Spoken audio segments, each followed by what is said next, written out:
Përshëndetje, të nderuar bashkëqytetarë të mi Beratas, të dashur vajza dhe gra, nona dhe motra, të dashur shqiptar, brenda dhe jashtë vendit. Jam Fatmira Kola, kandidate për deputete në qarkun Berat për Partinë Demokratike, non e 2 fëmijëve të vegjël, 2 vjeç dhe 5 muaj.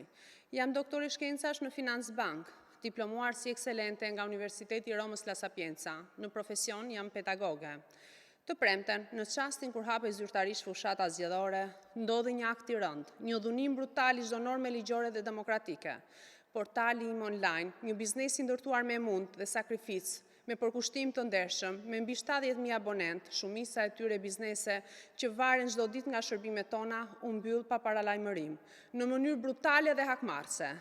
Ky nuk është një veprim teknik, por një akt politik dhe personal, një sulm që ka qëllim të vetëm të më ndaloj, të më frikësoj, të më shuaj zërin. Por nuk jam vetëm një zë politik.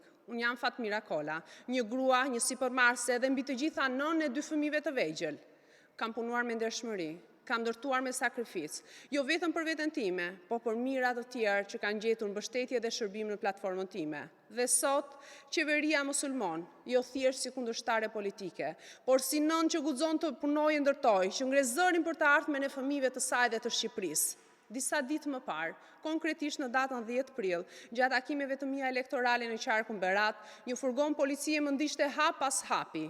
Ishte një përndjekje e hapur, një përpjekje për të më frikësuar jo vetëm mua, por çdo mbështetës të Partisë Demokratike. Sepse ata kanë frikë nga gratë dhe njerëzit që nuk ju përulen, kanë frikë nga nënat që luftojnë për drejtësi dhe për të ardhmen e fëmijëve të tyre. Ky nuk është më një shtet.